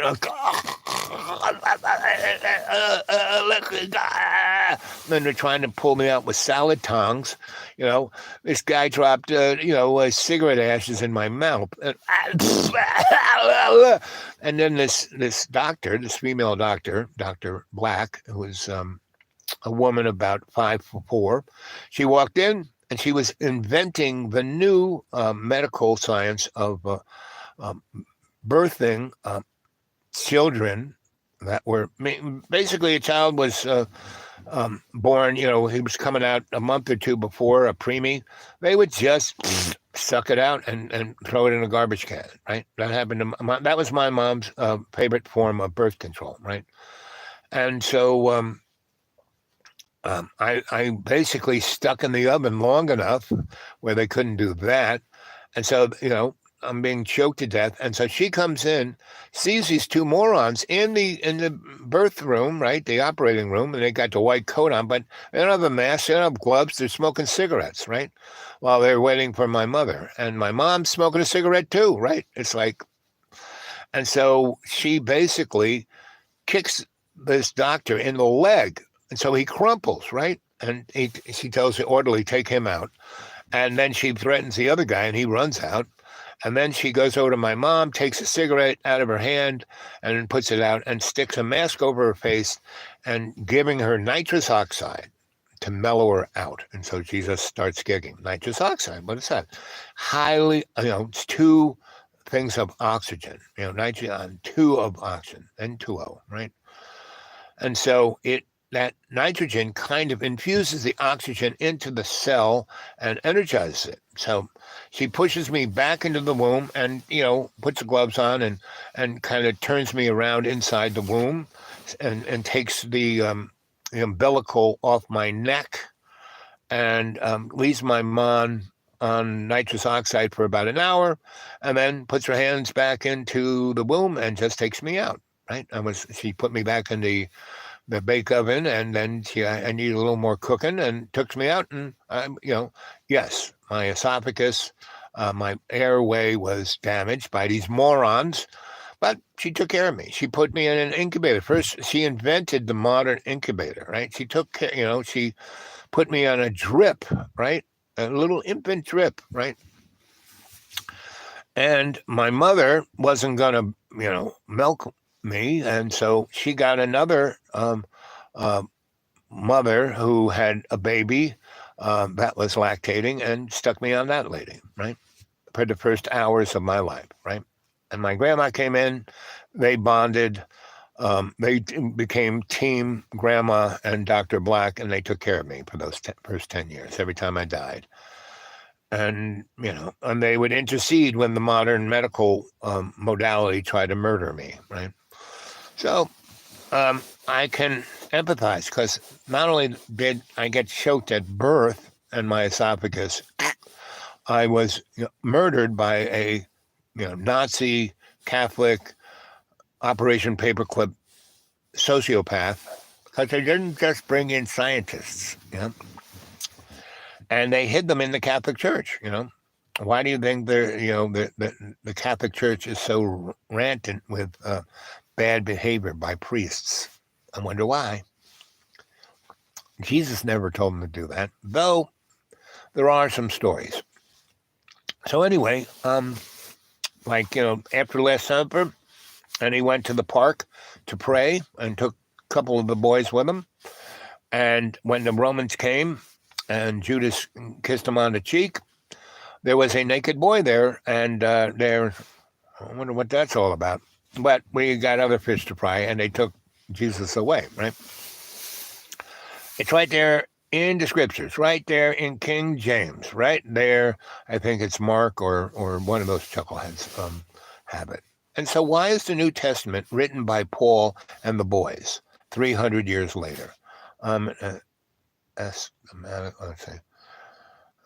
LOL, I love you too. Isn't that what that means? Love, Al, love. So, laugh out loud, I think is what it means, right? Well, laughter is the best thing of love. Love loves laughter, right? So everyone start laughing. Oh, look at this. It's 1333. 1333. I love it when that happens. Here it comes, 33. All those threes and 1. So I totally can empathize with your breathing issues. Like, I wake up at night not being able, it's not fun to, but almost every night, every morning, I wake up, am I dead? Can I breathe? I'm almost breathing, kind of breathing. Oh yeah, I'm breathing. So that's why I am pretty good at being aware of my autonomic breath, right? So, well, that's 4 thumbs up and 4 people watching, and a bunch of Yeah, Mr. Morgan, you're quite fun to talk to. No, it's no fun at all. Yeah, you got to make things fun. Have you read any? Lots of people wrote novels in the death camps of Auschwitz, right? And some of them are hilarious with all the pranks and shit they did to each other and they did to the Nazis. And that wasn't a fun place, but they had to get through it somehow. And that's what they did. So, yes, you're right. Like I said, I can empathize with you. It is very scary when you can't breathe, except I learned a long time ago when I was I died at the hands of this nun when I was 7, and my cardinal godfather put me in this sanctuary run by the Marinols, right? Once I kind of once they took the bandages off, and that took about 6 months, because she turned my poor little head. Why do you think my head looks like a melon? She squeezed it, right? Broke the orbit of my jaw here, broke the little hoof in my stirrup in my ear, and broke the orbit of this eye, broke the jaw, the stirrup, and the orbit. So I see other dimensions out of this eye. I hear other dimensions out of this ear, and I barely can talk, And she crushed my larynx, which is still kind of crushed. So yes, buddy, I can empathize exactly. And I could go, ooh, but I didn't. Because, I woke up after a week with a cast on, from my belly button to the top of my head. And I couldn't see, it was covered everything. I couldn't see, could barely hear. I had one straw, and not this ear, but this ear. And I had 2 straws up my nose. That was it. And I had another little straw that could stick stuff in my mouth. And when I woke up, the first punch of that nun took me out. And then I didn't wake up for about 2 weeks, right? And I woke up, and I am hearing this nun say, well, he's going to have a frontal lobotomy as soon as the inflammation in his brain goes down. And I was like, and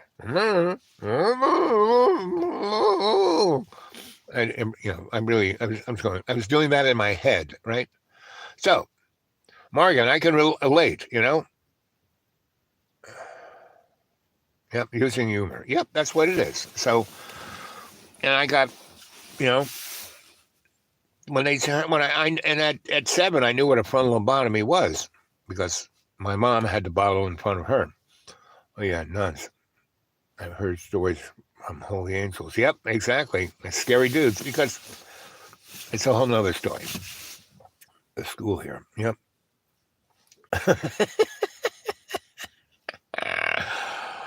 So the school, the Catholic school I was in where I got murdered was called HRS, Hitler's Rifle Squad.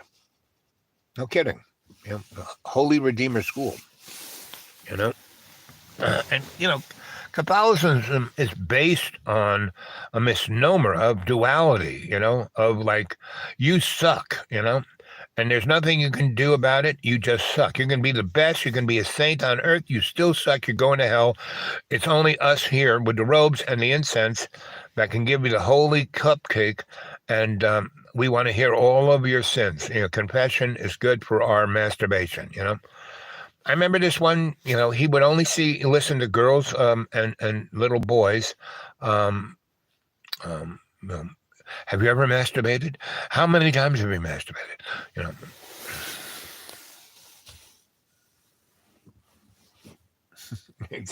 H3Y, negativity, 11. Yes.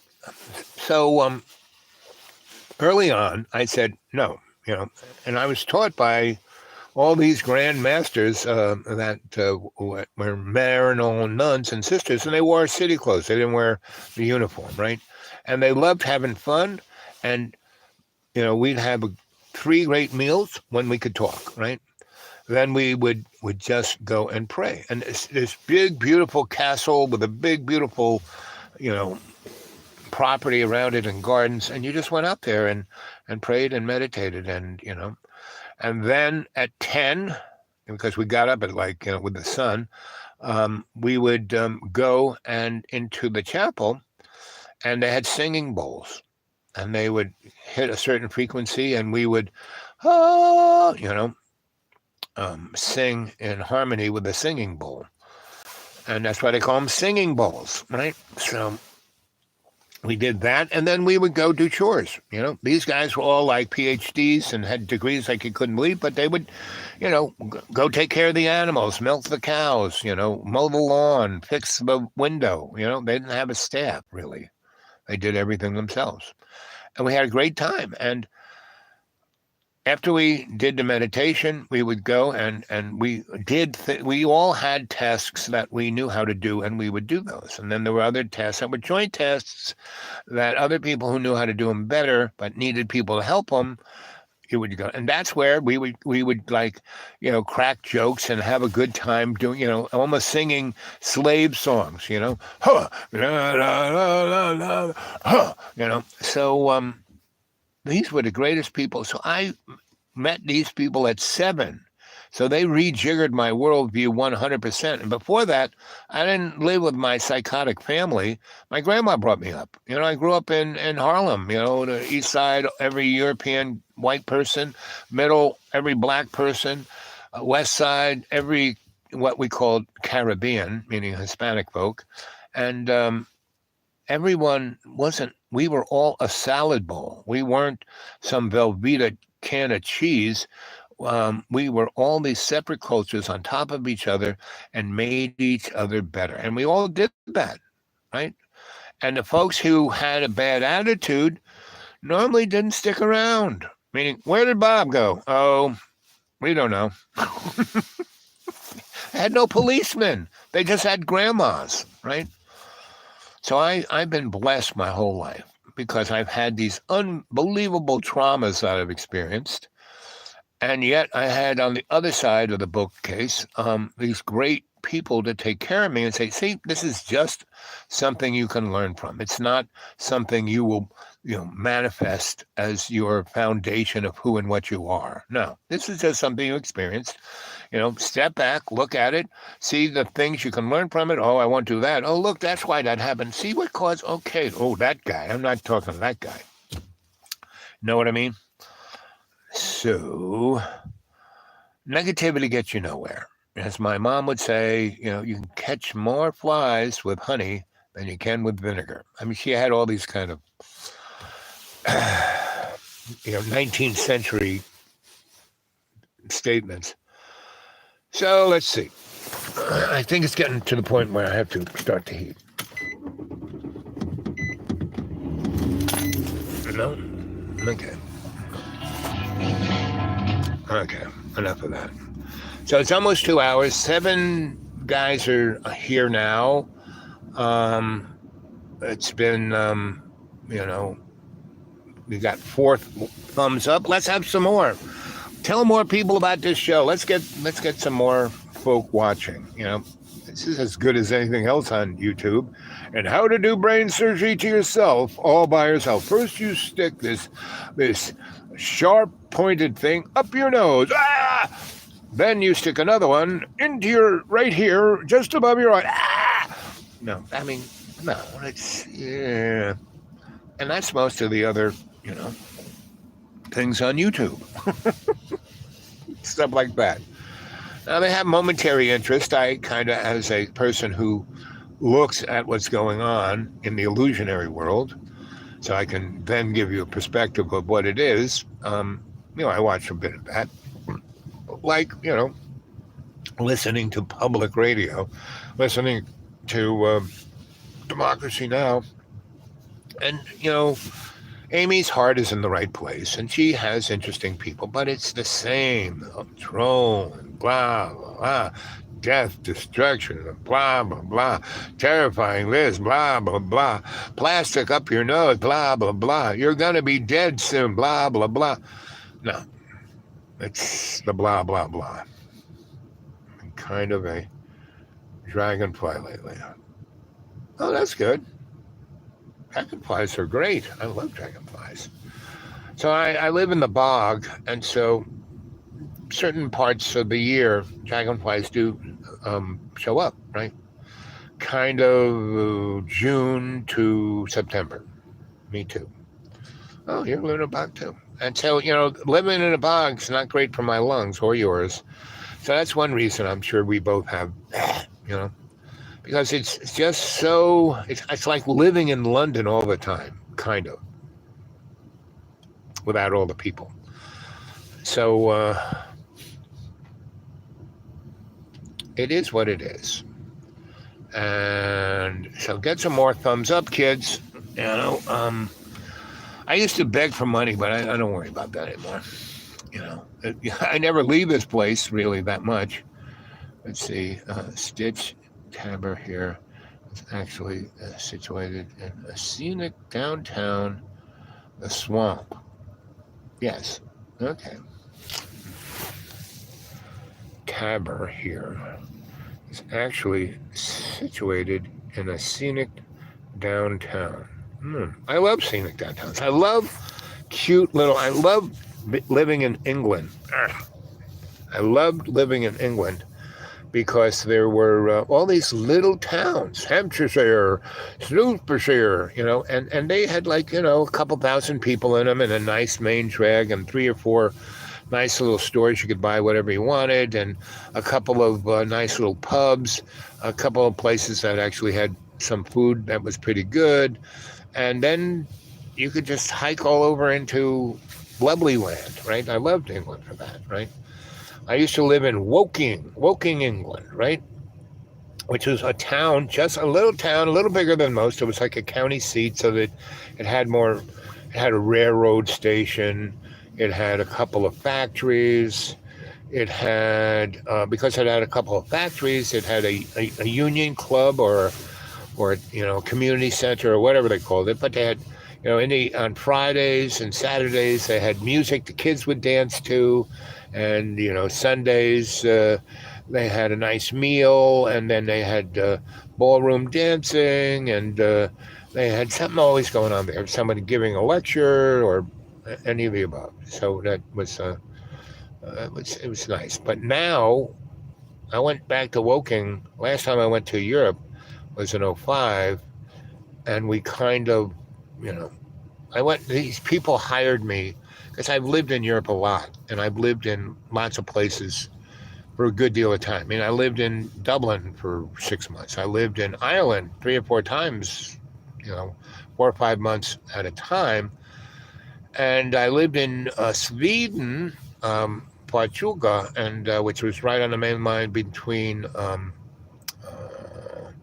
the coast town where they invented the printing press and Stockholm, whatever the place, Amsterdam maybe, or whatever that's. There's a town of where the ferry goes from England to Swansea to Cork. Now that's Ireland. Anyway, so I went to Portugal, and I got myself a driver's license in that town because a buddy of mine had a house there. I was living with my buddy and his family, his wife and his kids, and I got because he was kind of on the edge of always trying to kill himself. And I knew him from New York City. He was a nice boy I met him in Worcester, Mass. He was from Worcester, right? And he and I were just chuckleheads together. And we hitchhiked around America. We did all kinds of things for about a year. Again, earlier on in this show, someone asked him if I had a draft card. And I was going on about how, and I went to college, I did this. But my freshman year in college, I was Marion Tulin again. So I was, this theater guy all through high school, got all kinds of raved everything. I was, went to Herbert Berghoff and Uday Hagen when I was 14. And, I studied acting, I studied directing, I studied everything about theater. But the thing I loved about theater was making the illusion, being the lighting designer, the set designer, setting the stage. That's what I loved the best, right? And I liked making the illusion. Now I could act. I do that all the time. It's my life, it's no big deal. And if I have people I can act with that I can play off, it's loads of fun, right? But if people are worrying about knowing their lines or you're not. Anyway, so I was always very good at being the character. And once you're the character, then knowing your lines is not a tough thing, right? So Let's turn the fan up high. Let's toast this. Let's toast this oven. Let's toast this muffin. And so the watching is going down. It's almost 2 hours. We're about 10 minutes from 2 hours. So anyway, so I've done all this stuff, right? And I moved a lot because once I left college, you know, I burned the bridge because I was at Hofstra. That's where Marion could, at a drop of a hat, you know, you're not going to Vietnam. I'm going to get you into a college. And she did, like that. One phone call, she got me into Hofstra University in the theater department. And then she got that guy that minute to send a letter to my draft board saying, no, this guy's actually enrolled at Hofstra University.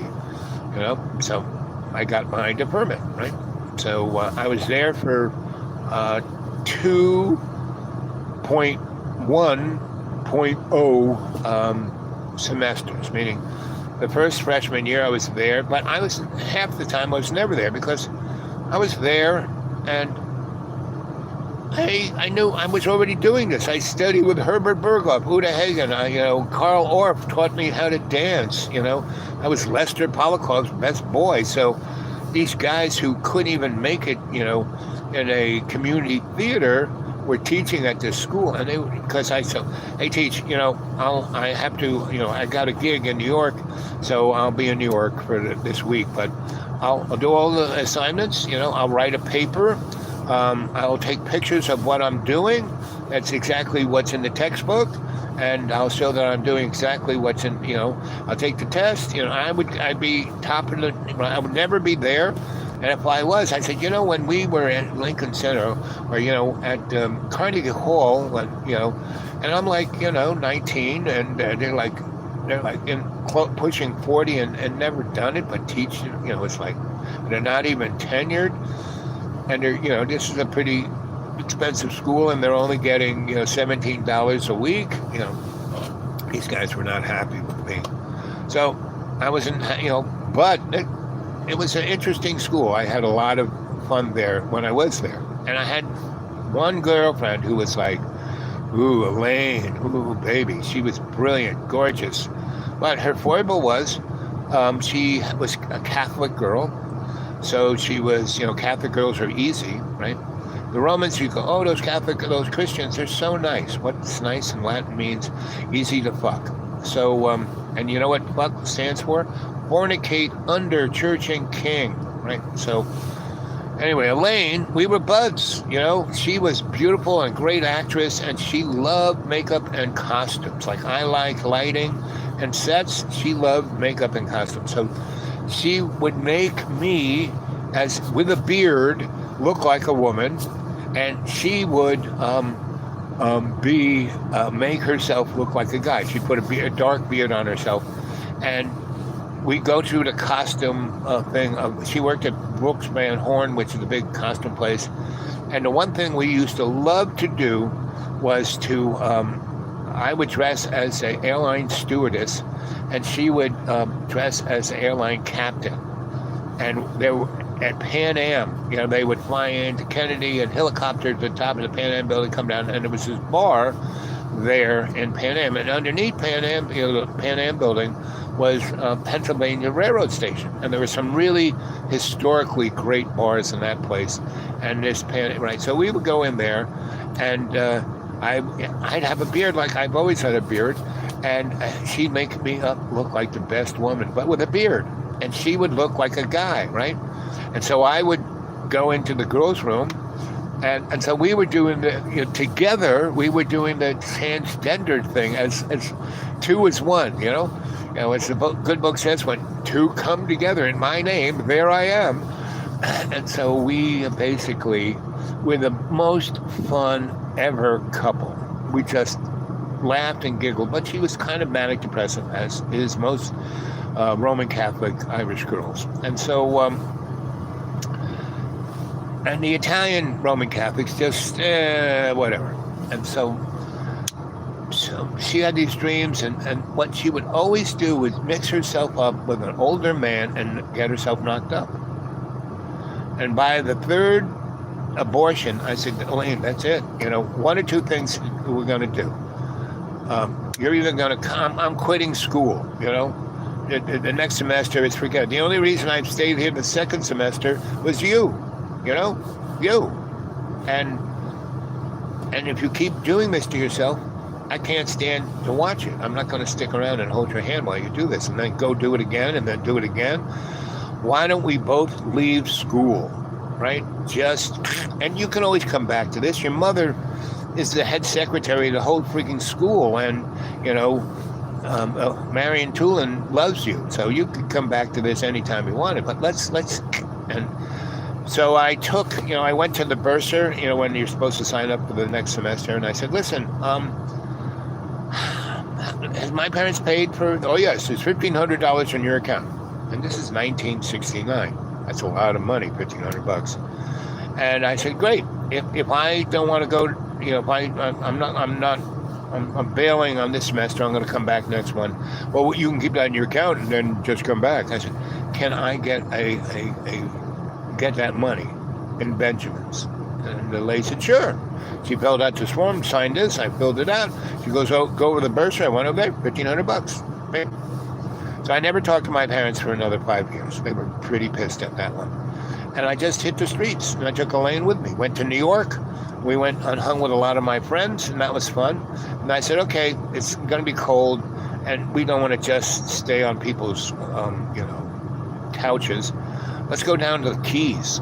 So we got on an airplane, flew down to the Keys, And this is before you just went to the counter, you gave them a Benjamin, from Kennedy to Fort Lauderdale was $42, right? I put a Benjamin on it. I got change. We went up to the skyline room in the TWA. TWA had probably the best, most beautiful terminal there was. It was just a swooping, piece of art. And it had a great restaurant at the top of it. And they looked at these big windows at Manhattan, the Atlantic Ocean, and the airplanes coming and going. And we had like 2 hours to kill. We had a beautiful dinner. We got a little buzzed. We went into, a bathroom and had sex. And then we got on the airplane. No, Howell likes caps so he can see them. Thank you. Thank you, Jenny. Morgan. And Jenny knows this. She's just, doesn't always do it. But, and that is, the caps ain't screaming at me. It's just so I'm blind. Even with glasses. Neil Young song, The Season Comes to Mind. Yes, yep. And most men, the Neil son say, I need a maid, that's most guys. They don't understand what a woman really is. A woman is there to be that other part of the man that the man doesn't have or can't have access, because he can see himself breathing off to the side. If he can, he knows he's a woman. Meaning, when Elaine used to make me up as a girl, it didn't bother me one iota, and I would go out there and act the heck out of it, even with a beard on. And I could get most drunk men to go along with it. I love you, Janie. So, and that's what life is about. And so we took a nice little tour all over the place with that $1,500. And Elaine said, I'm just so nervous about school. I said, okay, Elaine, this is it. I'm going to put you on an airplane and you're going to go back and go to school. But this is what you need to do.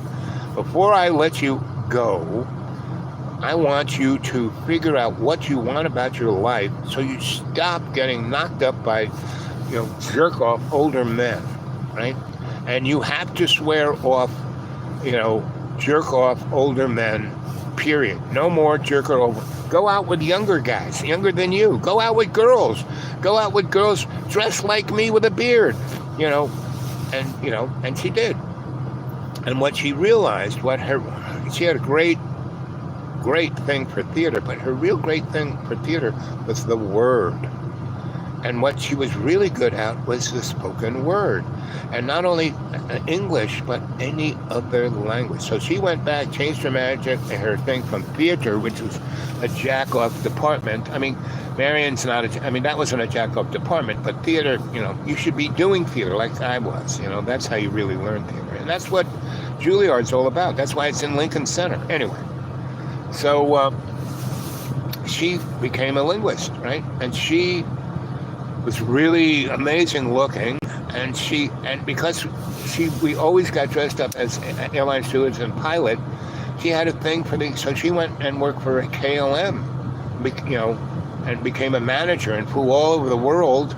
And once she got into that, about 2 years into it, she got a hold of me and said, let's go around. You took me to, the Keys. Let me take you to all over the place. And, and I had a passport, and I'd gone with my parents to Europe once. And then once she said it, no problem. Again, no computers, really. So I had a valid passport, and I got on the airplane with her every time. And we always went on we just kind of walked on the airplane. We didn't go to any kind of anything, right? I would just meet her someplace, and then we're taking a night flight, let's go have dinner at such and such a place, and she knew everything in every big city. Everyone knew her. She was gorgeous, could speak every language to a T.